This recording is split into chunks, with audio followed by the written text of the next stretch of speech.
तो अभी स्टार्ट करते हैं जेएसपी का प्रोजेक्ट बनाने से। सर उसमें रिक्वेस्ट डॉट इनपुट स्ट्रिंग क्या होता है? तो यहाँ बनाते हैं जेएसपी ऐप नाम से।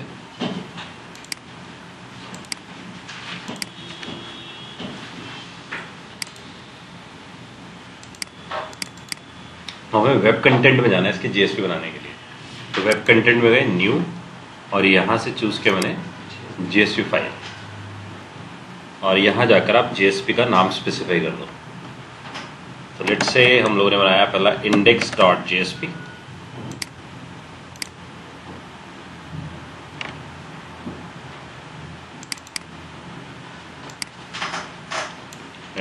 JSP page title. अब जेएसपी में हम शुरुआत करते हैं एक लॉगिन पेज बनाने से, ठीक है। तो हमें क्लियर होंगी वो सारी चीजें जो हमने स्क्रिप्टेड वगैरह पढ़े। तो लॉगिन पेज बनाने के लिए सबसे पहली नीड है हमारे पास कि हम एक टेबल बनाएं, ठीक है, और इसके इनसाइड टीआर बनाएं, टीडी बनाएं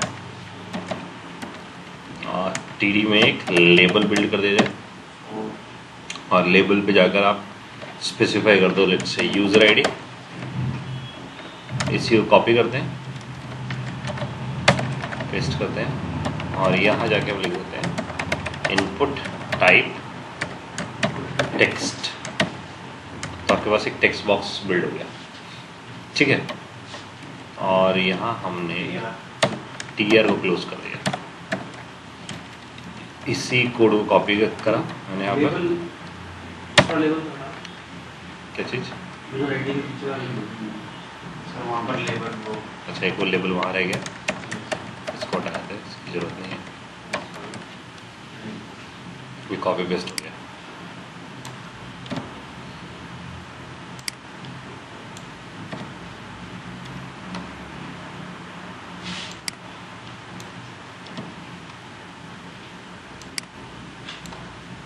दो टेक्स्ट बॉक्सेस आ गए।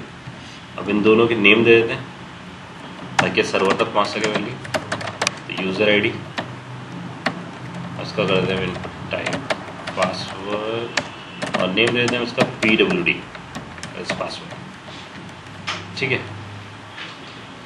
और फिर यहाँ जाकर फिर एक टीआर बना लेते हैं, एक और टीआर बना लेते हैं और इसमें टीडी में स्पेसिफाई कर देते हैं इनपुट टाइप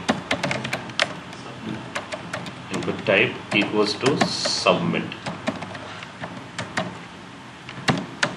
और यहाँ ले देते हैं वैल्यू इक्वल्स टू लॉगिन और यहाँ टीडी बंद कर देते हैं। सेम यही कॉपी पेस्ट कर दें।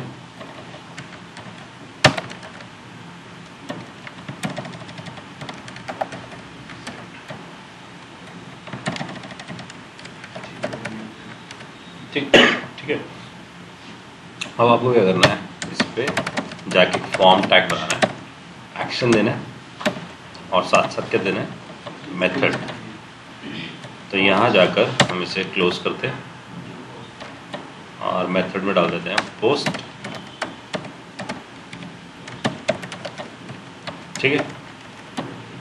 और एक्शन में हम इसी जेएसपी का नाम देते हैं, यानी यही जेएसपी चेक करेगी, अगर करेक्ट होगा तो दूसरी जेएसपी भेजेगी, गलत है तो यहीं रुका रहेगा। तो यहाँ एक्शन में जाकर हम स्पेसिफाई करते हैं किसका नाम, index.jsp का नाम। अगर हम इसे देखें इतने को, देखो ये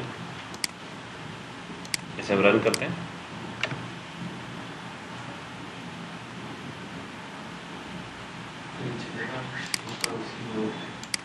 तो मेरे पास एक लॉगिन पेज बिल्ड हो गया।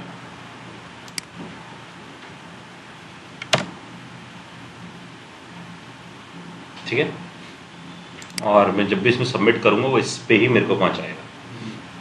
तो अगर आप देखो तो ये जब लॉगिन पेज चला है, मतलब ये चला है, तो इसने क्या किया है, इसने इस पूरे कोड को एज इट इज पढ़ लिया। तो अगर आप यहाँ जाकर व्यू पेज सोर्स में होगा तो आपको सब कुछ नजर आ रहा है, क्योंकि HTML है ना। तो उसको मतलब JSP किस में ट्रांसफॉर्म हुई है, सर्वलेट में, देन बाइट कोड में, और फिर फाइनली एक HTML भेजा गया है क्लाइंट साइड पे, ताकि ब्राउजर उसे अंडरस्टैंड कर सके।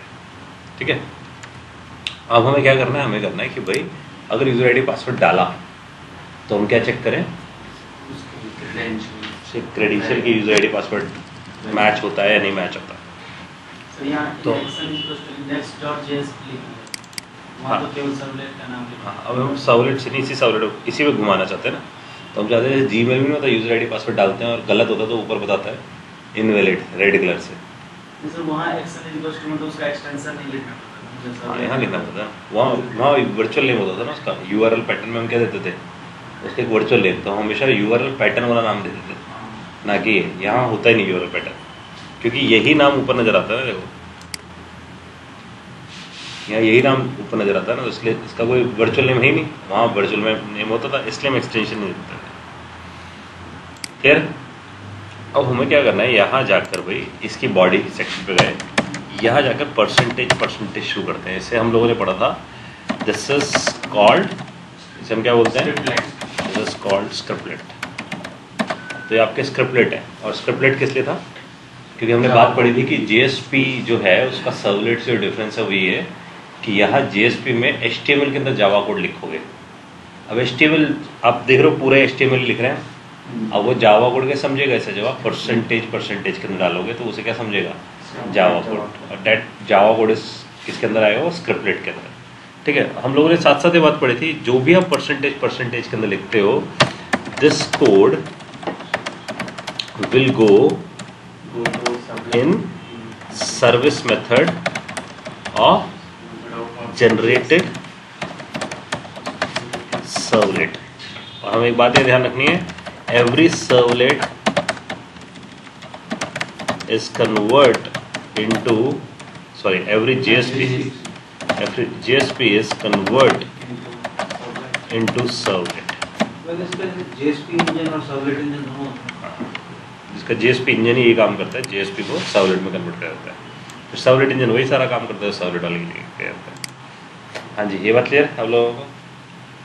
तो हम यहाँ जाकर अब कोड लिखना शुरू करेंगे। तो हमारा कोड क्या होगा, हमें रिक्वेस्ट में से पढ़ना होगा, तो मैं ऐसा लिखूँ, स्ट्रिंग, सबसे पहले तो लिखना है string user ID equals to request dot get parameter. आप देख रहे हो रिक्वेस्ट डॉट गेट पैरामीटर आया कहाँ से, हमने तो लिखा है इंडू गेट डू पोस्ट। तो आपको समझना है रिक्वेस्ट रिस्पॉन्स सेशन आउट जो प्रिंट राइटर है, सारे के सारे बने बनाए पड़े हैं पहले से, that is called implicit objects.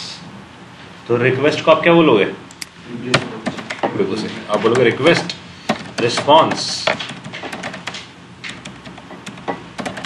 Out जो कि प्रिंट राइटर का, session application config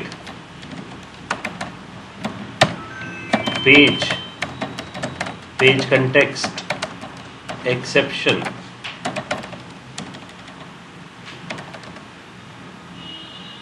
all are ready-made object of JSP. That's why these are called implicit objects। तो कुछ तो हम जानते हैं, रिक्वेस्ट हम जानते हैं, रिस्पॉन्स हम जानते हैं, आउट भी हम जानते हैं, सेशन भी जानते हैं। एप्लीकेशन जो है वो सर्वलेट कंटेक्स्ट है। सर्वलेट कंटेक्स्ट का नया नाम क्या है, एप्लीकेशन। सर्वलेट कॉन्फिग का नया नाम क्या है, कॉन्फिग। ठीक है जी, दिस पढ़ते हैं, दिस का नाम है पेज। ठीक है जी, एक्सेप्शन है, और पेज कंटेक्स्ट एक ऐसा ऑब्जेक्ट है जो सारे ऑब्जेक्ट निकाल सकता है। So it's a factory of all objects. ये सब बने बनाए हैं, रेडीमेड है, कुछ भी नहीं बनाना, ऐसे कैसे यूज करना है, that's why it is called implicit objects. This correct. ठीक है, अब यहां जाके क्या लिखें भाई, रिक्वेस्ट डॉट गेट पैरामीटर में बताओ यूजर आईडी, और यहाँ क्या लिखा है,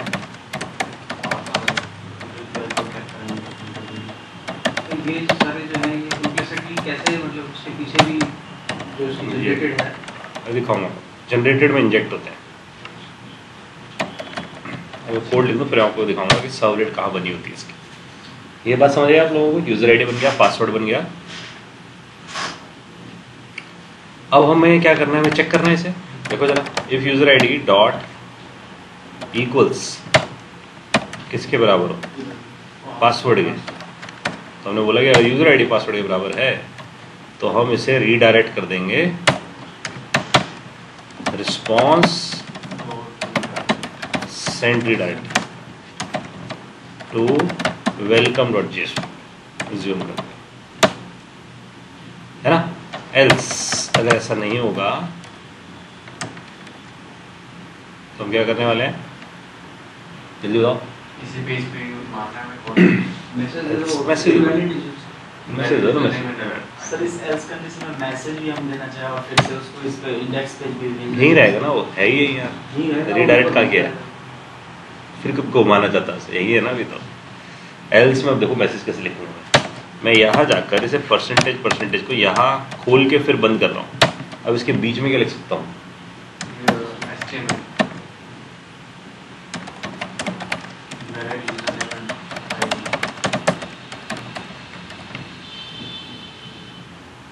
समझते बात। अब जरा ध्यान देना इस पर, देखते हैं क्या पता चलता है आपको इससे। मैं इसे चला रहा हूँ फिर से,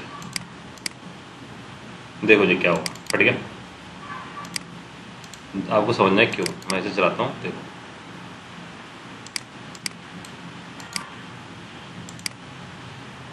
पढ़ो जरा।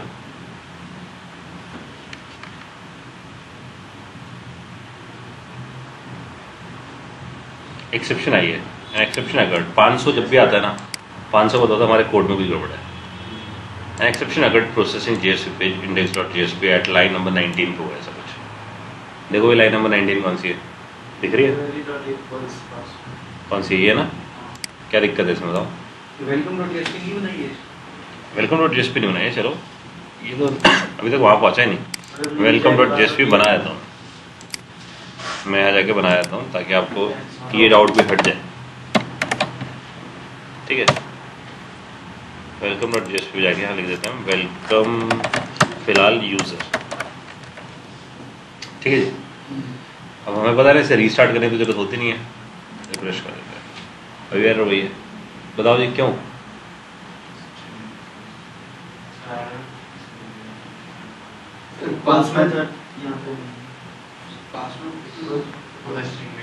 क्या पासवर्ड, PWD मैच हाँ हाँ PWD तो आ ही रहा है ना किसमें,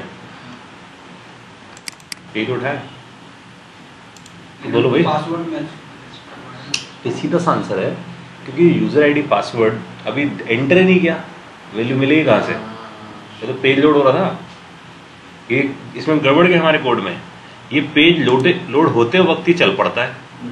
तो ये वाले नल या वो सब आ गए थे, तो ये सब नल आ गए, नल मैचिंग हो गई, नल पॉइंटर एक्सेप्शन आ गई 19 नंबर लाइन में। बस समझ आती है। तो हमें क्या करना है यहाँ पर, हमें कहना है ये वाला कोड पहले नहीं चलना चाहिए, कब चलना चाहिए, जब वो भर दे, वैल्यू भर दे, है ना। तो फिर if not equal to null user ID, तो हमें यहाँ जाकर एक कंडीशन लगानी है, if user ID not equal to null and password not equal to null. तो इसका मतलब कुछ तो आया इसके अंदर। अच्छा अब ये देखो, इसका ब्रैकेट कहाँ बंद करूँ, उसके लिए जो दूसरे वाला परसेंटेज है उसके अंदर, यहाँ है ना, है ना। कहीं एल्स का मैसेज आना शुरू हो जाएगा वरना गलत। इसमें एक चीज और लगे, इफ नल भी ना हो और user ID dot trim dot length greater than 0 and password dot trim dot length greater than 0। इसे सही समझ आ रहा है ना, है ना, तभी चेक करेगा। और इसका ब्रैकेट कहाँ बंद करूँ, आपको समझ आ रहा है, कॉम्प्लेक्सिटी बढ़ती आ रही है ना कोड की, ब्रैकेट समझ आने बंद होते जाएंगे, बीच में HTML घुस जाएगा। सर ये परसेंटेज वाला है एल्स के बाद, अब देखो आपने, हाँ कौन सा है, एल्स के बाद जो बंद किया जो उसका जो ये JSP का टैग जो आपने ये बंद क्यों किया है, बताओ भाई, कोई तो बताओ मनीष। ये जावा कोड की उसके अंदर आनी थी, लेकिन हमने बीच में HTML शुरू करनी थी, तो उसको हटा के दोनों को डिफरेंशिएट HTML लिखी, फिर से दोबारा हमने अपनी, लेकिन JSP का एंड टैग हुआ ही नहीं है हमको। ये समझना है तो यहाँ ये क्यों लिखना चाहता है, ये लिखूं मैं, ये लिखने का आदत है ना, ये लिखने का फायदा नहीं है ना यहाँ पर। आउटडॉट प्रिंटर में जो आप बात लिखना चाहते हो वो डायरेक्ट लिखो ना अब तो, लेकिन ये कोड कब चलना चाहिए, जब एल्स हो, तो एल्स का ब्रैकेट यहाँ बंद होना चाहिए। जब भी जावा को स्टार्ट करना है स्क्रिप्टलेट का यूज करना है, बिल्कुल उसे बंद किया तो वो स्क्रिप्टलेट करना पड़ेगा। हमें जरूरत थी एल्स के अंदर ही HTML लिखने की इस टाइम पे, छापना है, और हमें छापना है ना, आउटडॉट प्रिंटर नहीं लगाना, हमें डायरेक्ट HTML छाप देना है, तो इसलिए ब्रैकेट बंद करना पड़ेगा, है ना। इसलिए मैंने क्या किया, ये स्क्रिप्टलेट का ब्रैकेट बंद किया, यानी उसका टैग बंद किया। समझ आती बात। अब जरा गिनो भाई आपके ब्रैकेट्स, एक ब्रैकेट यहाँ कम रह गया, इसको लगाओ, सेव कर दो, प्रॉब्लम सॉल्व। अब आ जाओ अपने वापस यहाँ पर, रिफ्रेश करो इसे,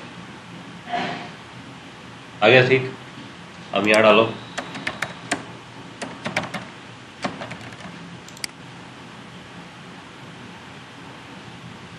समझ आती बात। जैसे जीमेल या किसी को भी आता है ना, बिल्कुल पेज वही रहा, आसान हो गया ना इसमें बनाना ये वाली चीज, लेकिन कोड तो गंदा है ना। अब अगर इसे लाल करना है, इस मैसेज को लाल दिखे, तो उसमें कलर सेट करना है, किस पे यहाँ किस पे करें, H2 को उठाएं, ये फायदे भी हैं कुछ देखो इसके, H2 को उठाएं और यहाँ जाके क्या लिखा जाए, स्टाइल, और फिर क्या लिखा जाए, H2 ब्रैकेट, है ना, ये लिखा जाए, और क्या लिखा जाए, कलर, ठीक है ना। और अब रिफ्रेश किया जाए, ठीक है ना, रीसबमिट कर दी उसने रिक्वेस्ट, समझ आती बात। तो ये बेनिफिट है हमारे पास जेएसपी के, लेकिन जो ड्रॉबैक है वो ये है कि हम कोड मिक्स कर रहे हैं। अब हम जाके देखते हैं भाई कहाँ बना रहा है सारी चीज़। सर ये काम सर्वलेट में हम कर सकते हैं, बिल्कुल कर सकते थे। तो इंडेक्स पेज पे आप मतलब मैसेज भी दिखा दे रहे हैं इवेंट वाला, और वही फिर इंडेक्स पेज भी चला भी जा रहा है, कैसे डू गेट डू पोस्ट रहते, डू गेट के अंदर डिजाइन मारते, डू गेट कब चलता, तो तू यूआरएल डालता वेबसाइट का, जैसे यूआरएल डाल के एंटर मारेगा क्या चलेगा, डू गेट पोस्ट कब चलेगा, जो हम इसमें फिर डाल के सबमिट करेंगे, तो डू गेट चला, डू गेट ने पेज बना दिया, पेज में हमने लिख दिया कि फॉर्म का एक्शन ये हो और मेथड क्या हो, पोस्ट हो। सेम सर्वलेट में ही क्या बना दिया, पोस्ट, पोस्ट सबमिट किया तो क्या चल गया, पोस्ट पोस्ट चल गया। पोस्ट में आके क्या चेक कर लेते हैं एक बार का, ठीक है। हाँ जी, ये बात क्लियर। हम जाके देखें कहाँ बना रहा है सारी चीज़ें, और देखें कैसा बना रहा है। ये जो इतनी बार फटा ना कोड वो दिखा रहा है, नल पॉइंटर आ रहा था ना हमारा जो फट रहा था बार कोड। तो अब पहुँच जाओ आप सर्वर पे, क्या आपका सर्वर कहाँ है, यहाँ पहुँचे, और सर्वर से पहुँचो डिप्लॉयमेंट लोकेशन पे, कि कहाँ डिप्लॉय होता है, जाकर वहीं दिखाएगा ना। तो डिप्लॉय लोकेशन पे पहुँचे, इसमें क्या आया हमारा जेएसपी ऐप, इसमें देखा आपने क्या आया, वेब आइनफ के अंदर क्लासेस, यहाँ डाली नहीं लेकिन ऐसे क्लासेस ना, तो हम क्या करते हैं इसे एक पीछे आते हैं, WTP है ना इसका, तो आप आ जाओ यहाँ, ठीक है, इस पे आ जाओ, पब्लिश नहीं है इसका, यहाँ आ जाओ, टेम्प 0 तो हम कहाँ थे, टेम्प 0 में है, ये WTP में हम जाते हैं इसके वर्क में कैटरीना लोकल होस्ट, और यहाँ मिला इसका जेएसपी एप्स। इसमें वर्जी में जाओ, अपाची पे जाओ, जेएसपी पे जाओ, ये देखो ये बनाई है इसने इसकी सर्वलेट, इसे खोलते हैं, देखो सर्वलेट को, देखो समझ आएगा। जेएसपी का नाम देखना क्या है तुम्हारा, जेएसपी का नाम क्या है, इंडेक्स, हम कहीं और चले गए मुझे लग रहा है, ठीक है, इंडेक्स जेएसपी भी मुझे लग रहा था फर्स्ट है, तो इंडेक्स अंडरस्कोर जेएसपी आ रहा है ना, इंडेक्स जेएसपी पे है, और इंडेक्स जेएसपी ने एक्सटेंड देख रहे हो किसको कर रखा है, HTTP JSP बेस को, HTTP JSP बेस ने इनहेरिट कर रखा है HTTP सर्वलेट को, ठीक है। अब यहाँ जाके देखो जो क्वेश्चन था ना आपका कि ये इम्प्लिसिट कहाँ से आ रहे हैं, ये देखो इसने सारे यहाँ बना रखे हैं जितने भी इम्प्लिसिट चाहिए ना हमें, और फिर आप देखो यहाँ पर क्या बना रखा है इसने, JSP init, यहाँ अंडरस्कोर JSP init है, ध्यान रखना, ये इंटरव्यू क्वेश्चन है कि सर्वलेट की लाइफ साइकिल और JSP की लाइफ साइकिल में क्या मेथड्स होते हैं। वहाँ होता है init सर्विस डिस्ट्रॉय, यहाँ होता है अंडरस्कोर JSP init, ठीक है। और कौन सा अंडरस्कोर जेएसपी डिस्ट्रॉय और अंडरस्कोर सर्विस। और आप देखो यहाँ पर क्या आया हुआ है, रिक्वेस्ट भी आया हुआ है और रिस्पॉन्स भी आया हुआ है। और देखो हम नीचे आते हैं, देख रहे हो इसने क्या कंडीशन लगा रखी है, if get, if not get तो क्या करोगे, है ना।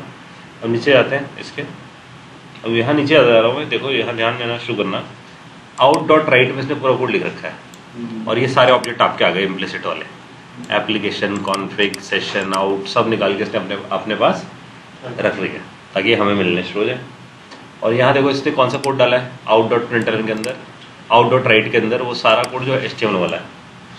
हाँ, जो स्टाइल भी था वो किसके अंदर गया, राइट के अंदर। जब भी हम HTML लिखते हैं ना वो राइट में जाता है, ठीक है। अब जैसे ही मैं अपना कोड शुरू करा, देख रहे हो ये सारा कोड कहाँ चले गया, यहाँ आ गया। अब आप देखो पूरा कोड इसने यहाँ डाल दिया, आउट डॉट राइट में ये लिख दिया पूरा कोड इसने। तो ये JSP जनरेट हुई है किसके एवज में, और आप और आपको समझ आ रहा है सारा कोड किसके अंदर लिखा जा रहा है, JSP सर्विस के अंदर। और ये सब क्या बन रहे हैं मेरे, लोकल वेरिएबल, देख रहे हो ये सब क्या बन रहे हैं, लोकल वेरिएबल। और आपको मैंने बताया था ना कि अगर हमें इसे लोकल वेरिएबल नहीं बनाना, इंस्टेंस वेरिएबल बनाना है, मान लो ये लोकल वेरिएबल बनाना है, क्योंकि ये सारा कोड कहाँ जा रहा है, मैंने बताया ना, this code will go in service, है ना। तो अगर आप चाहते हो कि ये बने मेरे पास, लिखो परसेंटेज एक्सप्लेनेशन और यहाँ क्या लिखा जाए, और स्ट्रिंग पासवर्ड, ठीक है। और यहां से हम इसे हटा दें,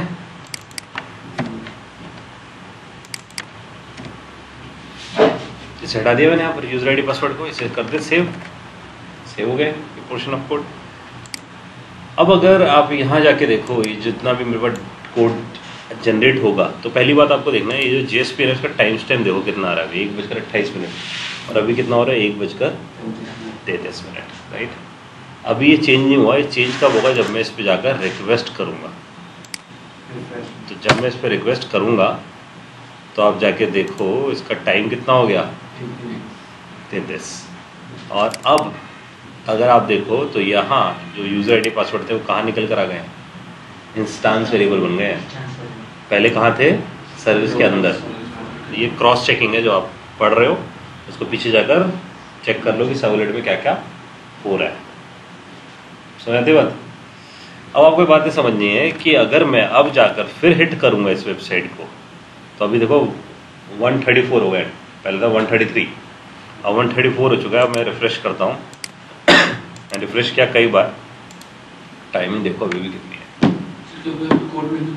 बस हमें ध्यान रखना है कि JSP सर्वलेट में सिर्फ एक ही बार कन्वर्ट होती है, और फिर कन्वर्ट सिर्फ तभी होती है जब आप JSP में चेंज करते हो, इसलिए JSP फास्टर हो जाती है। फर्स्ट टाइम स्लो है फिर फास्टर है।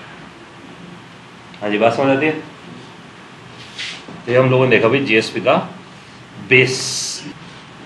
तो अभी जो प्रॉब्लम है हमारे पास वो ये है कि अगर मैं यहाँ जाकर इसे लॉगिन करूँ सही यूजर डालकर, क्या बोल रहा है देखें, वेलकम डॉट JSP पे कुछ कंपाइलेशन एरर बोल रहा है। ये आ रहा है ना कंपाइलेशन एरर, तो इसका मतलब इसने सर्वर ने उठाई नहीं JSP।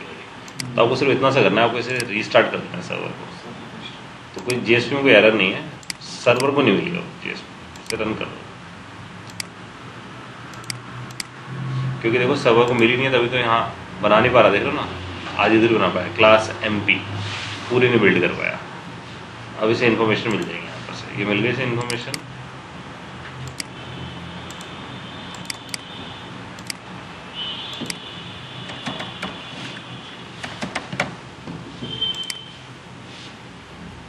आगे आपके पास वेलकम यूजर। प्रॉब्लम क्या है, हर बार क्या आने वाला है, वेलकम यूजर। तो मेरे को अब वो अमित से लॉगिन किया तो यहाँ दिखाना है वेलकम अमित।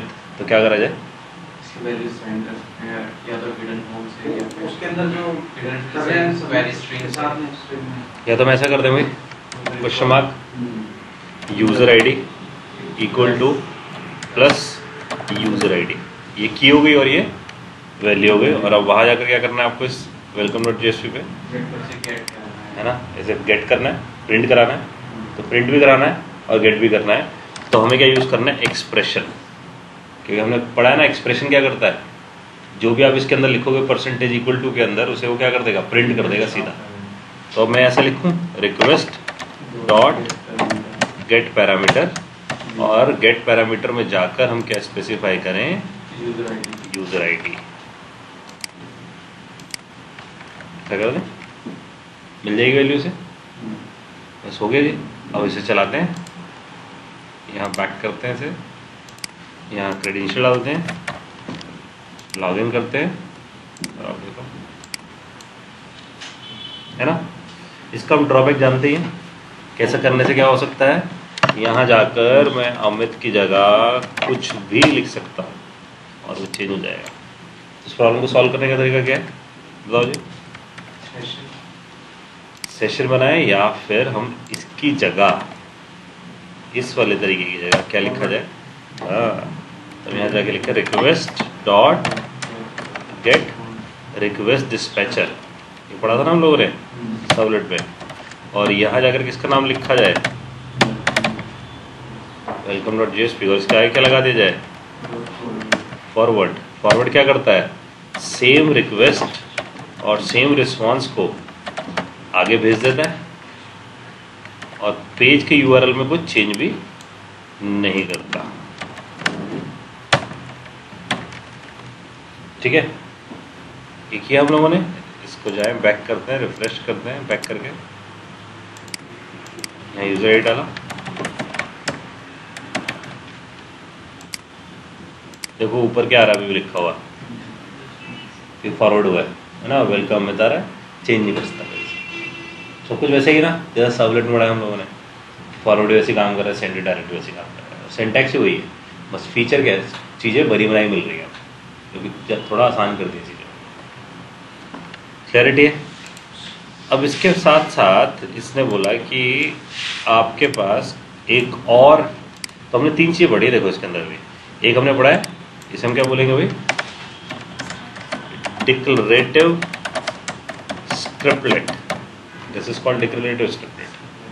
ठीक है जी, ये क्या है, it is only scriptlet, it is scriptlet.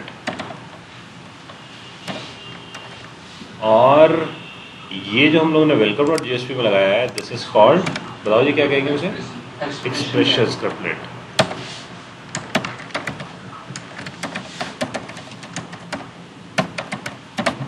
है ना। और एक चीज और हमने पढ़ी थी, ये कौन सा कमेंट है, एचटीएमएल कमेंट। और अगर हमें ये वाले कमेंट देने हैं तो ये क्या है, दिस इज जेएसपी कमेंट्स।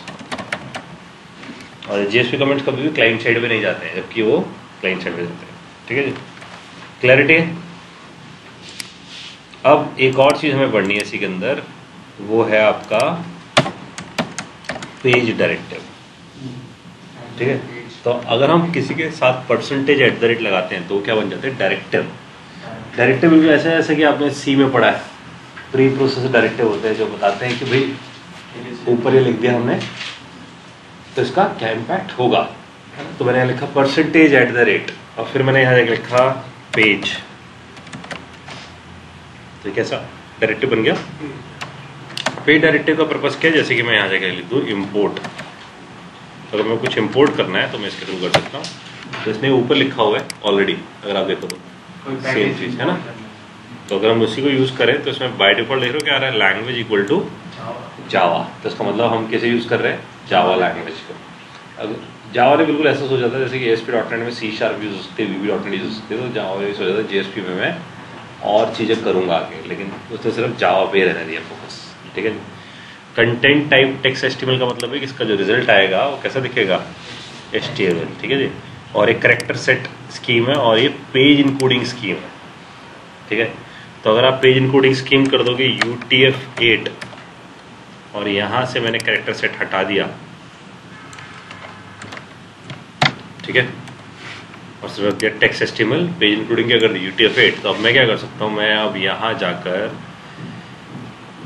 जैसे कि हम यहाँ देखें हमारा मैसेज क्या आ रहा था, देखें invalid user ID and password.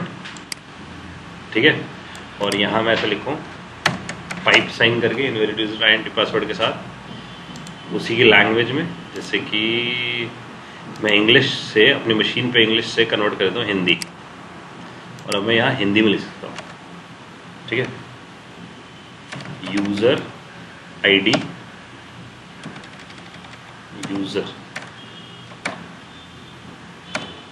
ठीक है, आईडी, और आईडी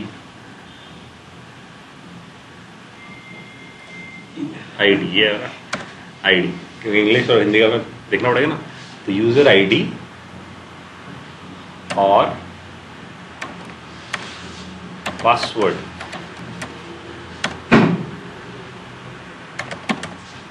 गलत है। ठीक है जी। तो अब ये भी मैं मल्टी लैंग्वेज में चला सकता हूँ। तो अगर हम जाते हैं यहाँ पर, इसे रिफ्रेश करते हैं, या हिंदी की जगह वापस इंग्लिश सेट कर लेते हैं अपनी मशीन में, और यहाँ जाकर मैं लिखता हूँ अमित, और कुछ गलत पासवर्ड डाल देते हैं यहाँ पर, लॉगिन करते हैं। ठीक है जी, क्योंकि वो इसलिए हुआ है क्योंकि मैंने UTF-8 कर दिया है, यूनिवर्सल टेक्स्ट फॉर्मेट यूज़ कर सकते हैं, यानी कि वो मल्टी लैंग्वेज में चला सकते हैं इनडायरेक्टली। तो इसलिए ये सारी चीज़ें किस पे इम्पैक्ट कर रही है, पूरे पेज पे जो भी आप यहाँ सेटिंग कर रहे हो। तो वो जैसे गूगल के जो डिफरेंट लैंग्वेज सपोर्ट, तो वही हाँ, वो बिल्कुल ऐसे यूट्यूब पे। तो आप इम्पोर्ट पे जाओ, और इम्पोर्ट पे जाकर यहाँ मान लो कि अगर आपको चाहिए java.util.date, तो आप इम्पोर्ट करो इसे। ठीक है जी। तो आप अपने कोड में अब क्या यूज़ कर सकते हो, आप दिखा सकते हो कि भाई डेट क्या है। तो मैंने यहाँ दिखाया करंट डेट इज, और यहाँ क्या लिखा हुआ है, percentage equal to new date. और अगर हम इसे रिफ्रेश करें तो आपको दिखा रहा है वो करंट डेट। ठीक है, तो आप इंपोर्ट कर सकते हो अलग अलग क्लासेस को। क्लैरिटी है? लैंग्वेज के लिए क्या लैंग्वेज है, जैसे इंग्लिश लैंग्वेज UTF-8 यार। उसमें कुछ डाउन जैसे अच्छा, ये गूगल इनपुट डाउनलोड किया मैंने। तो अगर आपको मल्टी लैंग्वेज चाहिए तो आपकी मशीन पे क्या डाउनलोड होना चाहिए, गूगल इनपुट। तो आप यहाँ जाओ और यहाँ जाके टाइप करो गूगल इनपुट टूल डाउनलोड, तो ये वेबसाइट खुलेगा, और यहाँ से आप गूगल इनपुट टूल को यहाँ से लैंग्वेज चूज करके डाउनलोड कर सकते हैं। ठीक है, तो आपकी मशीन पे भी मल्टी लैंग्वेजेस आप लिख पाओगे। ठीक है, तो गूगल का टूल है।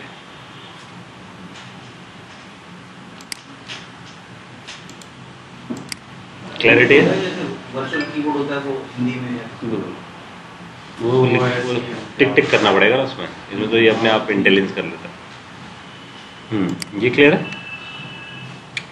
तो हमने देखा कि इंपोर्ट कैसे किया जाता है। इसके साथ साथ बहुत सारे हैं, जैसे कि बोलो auto flush true. Auto flush true का मतलब ये होता है कि भाई आपका जो पेज है, नहीं आपका पेज जो है वो बहुत हैवी है। तो मान लो कि आपने पेज ही ऐसा बना दिया 4 MB का है, तो चंक्स में भेजोगे ना डेटा, तो ऑटो फ्लश बाय डिफॉल्ट क्या है, ट्रू है। ये डिफॉल्ट वैल्यूज दिखा रहा है उसकी। और उसका बफर साइज कितना बाय डिफॉल्ट, 8 KB, यानी कि वो कहता है जैसे ही 8 KB का बफर बनेगा मैं ऑटोमेटिकली उसे क्लाइंट को फ्लश कर दूंगा, तो आपका डेटा चंक में जाता जाएगा।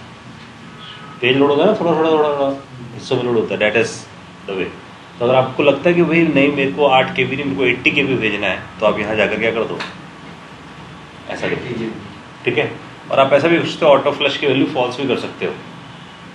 अगर आपने ऑटो फ्लश की वैल्यू फॉल्स कर दी तो आप कह रहे हो कि मैं अब खुद कोड वाइज भेजना चाहता हूँ।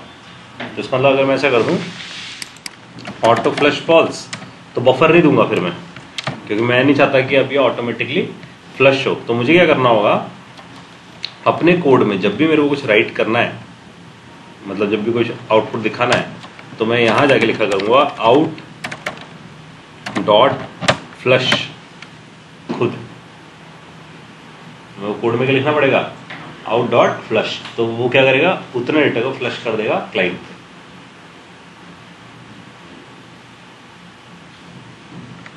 क्लियर है? तो ये राइट करना तब जरूरी है जब ऑटो फ्लश क्या हो, फॉल्स हो।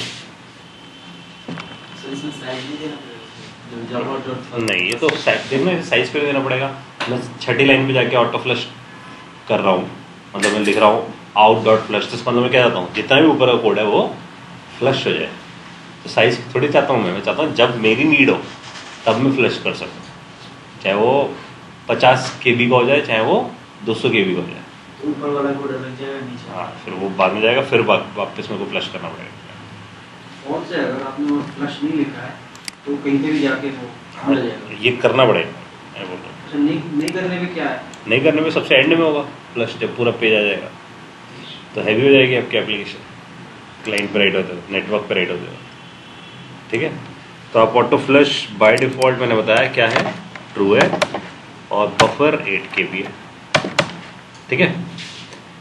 इसके बाद है आपके पास एक्सटेंड्स। एक्सटेंड्स का मतलब है कि ये किसी चीज़ को इनहेरिट करना चाहता है। अगर आपने यहाँ जाकर किसी क्लास का नाम दे दिया लेट से ए, तो गड़बड़ हो जाने वाली है, क्योंकि अगर आपने एक्सटेंड लिख दिया ए, नहीं, अगर ए है आपके पास, मान लो आपने एक्सटेंड कर दिया ए को, तो वही ये तो सर्वलेट है इंटरनली। अगर आप सर्वलेट की जगह ए क्लास को इनहेरिट कर लोगे तो सर्वलेट तो नहीं बनेगी ना, समझ रहे बात। तो ए को किसे इनहेरिट करना चाहिए, सर्वलेट को, तो इनडायरेक्टली क्या बनेगी सर्वलेट, समझ रहे बात आप लोगों को। तो आप हर क्लास इनहेरिट नहीं कर सकते, आप सिर्फ कौन सी क्लास इनहेरिट कर सकते हो, जो सर्वलेट कैटेगरी की हो। जैसे हम देख रहे हैं ना JSP बेस नाम से थी क्लास, इसने एचटीटीपी सर्वलेट में इनहेरिट कर रखा है, क्लियर है। तो ट्रिकी क्वेश्चन है कि हाँ जी मैं एक्सटेंड कर सकता हूँ, लेकिन उन्हीं को जो HTTP सर्वलेट से आ रही है, HTTP बेस से आ रही है, HTTP JSP बेस से, ठीक है। इन्फो में आप इन्फॉर्मेशन लिख सकते हो, इन्फॉर्मेशन में दिस, तो आप जाके लिख दो इन्फॉर्मेशन में this is my first JSP, whatever the information you want to give, ठीक है। तो जो भी आपको इन्फॉर्मेशन दिखानी है just for the developer, so developer can understand why this developer is created this thing, ठीक है। इसलिए आप इन्फो में जाके लिख सकते हो इसे। Then error page. Error page का मतलब है कि if something is miss happens then it will open this error page. कुछ भी गड़बड़ हुआ, if there is some exception, instead of displaying the exception, अभी क्या हो रहा था हमारे पास लॉगिन में प्रॉब्लम थी, नल पॉइंटर दिखा रहा था, null pointer. If I don't want to कि भाई ये नल पॉइंटर दिखाए, इंस्टेड ऑफ दिस वो कुछ कस्टमाइज पेज दिखाए, तो मैं क्या करूँगा, मैं यहाँ जाकर के लिखूँगा error page equal to error.jsp, और अब मुझे जाके क्या करना है, मुझे जाके वहाँ लिखना है error.jsp, ठीक है। इसे बंद करते हैं, एक बार इसे बंद कर देते हैं और यहाँ पहुँच जाते हैं अपने कोड पे, और यहाँ जाके हम लिखते हैं न्यू JSP फाइल error.jsp, और इस error.jsp के लिए हम क्या करते हैं, यहाँ गूगल पे जाते हैं,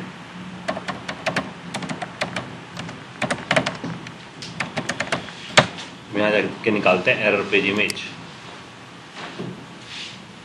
ठीक है। और इस एरर पेज पे जाकर आप कुछ भी लिख सकते हैं, ठीक है। तो आप यहाँ से कोई कस्टमाइज एरर पेज स्पेसिफाई कर दो, जैसे कि ये, इसे कॉपी किया मैंने, copy image, instead of copy image मैं सेव कर दूँ, सेव इमेज, ठीक है। और इसको हम सेव कर देते हैं अपने फोल्डर के अंदर,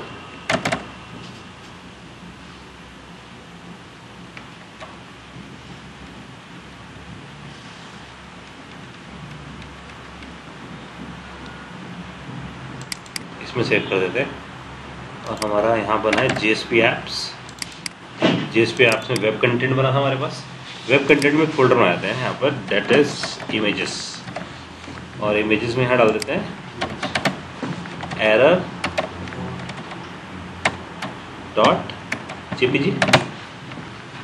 ये हमारे पास आ गया। यहाँ जाना है और इसे रिफ्रेश करना है ताकि वो सब चीज़ें दिखनी शुरू हो। ये दिखना शुरू आपके पास इमेजेस नाम का फोल्डर आ गया। तो आपको यहाँ जाके क्या लिखना है, img src, राइट, ताकि ये इमेज दिखनी शुरू। हाँ जी, क्लियर है। अब जब ये एरर आएगा तब ऐसा होगा, तो हमें यहाँ error.jpg पे जाकर, मतलब error.jsp पे जाकर एक चीज़ और लिखनी है, ये समझाने के लिए इस पेज को कि भाई ये वाला पेज चलना है। सो यहाँ बोलना है इज एरर पेज ट्रू। इसका मतलब यही कौन है, यही एरर पेज है। Something is miss happen, redirect to this. ठीक है, अब पहुंच जाते हैं हम यहाँ से index.jsp पे। ओके ठीक है, अब इसको रीस्टार्ट कर देते हैं क्योंकि उसने कहीं एक्सटेंड की डेफिनेशन रखी है।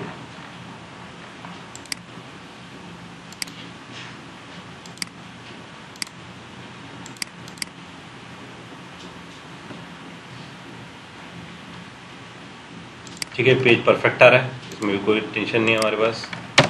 अब मैं क्या करता हूँ, मैं इसमें एक्सेप्शन जनरेट कर देता हूँ। तो एक्सेप्शन जनरेट करने के लिए मैं यहाँ जाकर इस इधर ऐसा लिख देता हूँ परसेंटेज, और यहाँ हम क्या लिख दें, integer E equal to 100 divide by. Error आ गया, एक्सेप्शन आ गई। एक्सेप्शन आते ही क्या करेगा, आप उस पेज पे रीडायरेक्ट कर देगा। देखो जरा आप इसे रिफ्रेश करते हैं ताकि चेंजेस ले। उन्होंने ध्यान दिया, जैसे एक्सेप्शन आई उसने क्या बोला, ये पेज क्लियर है। तो इसमें भी इसने उसका दिखाया नहीं है, फॉरवर्ड होता है अंदर, फॉरवर्ड ही क्लैरिटी है। ये हमें क्या समझ आया, एरर पेज किस लगाते हैं। तो ये आपको सारे एट्रीब्यूट्स याद रखने जो हम एक एक करके देखते जा रहे हैं। एरर पेज पता लगा, इजी लिंक नोड बाद में करने वाले हैं। इस एरर पेज हमने वहाँ लगाया है, इस थ्रेड सेफ भी हम बाद में देखेंगे, और सेशन ट्रू कि मेरे को सेशन चाहिए इधर, मतलब I want to use session variables और I don't want to use the session in this JSP. तो वैसे जेएसपी में सेशन यूज करना चाहता हूँ या नहीं करना चाहता, ये कौन डिटरमाइन करेगा, ट्रू और फॉल्स। डिफॉल्ट तो ट्रू ही रहता है। इसके डिफॉल्ट कि आप सेशन यूज कर सकते हैं। ठीक है, ये हम लोगों ने देख लिया जेएसपी के बेसिक एलिमेंट्री।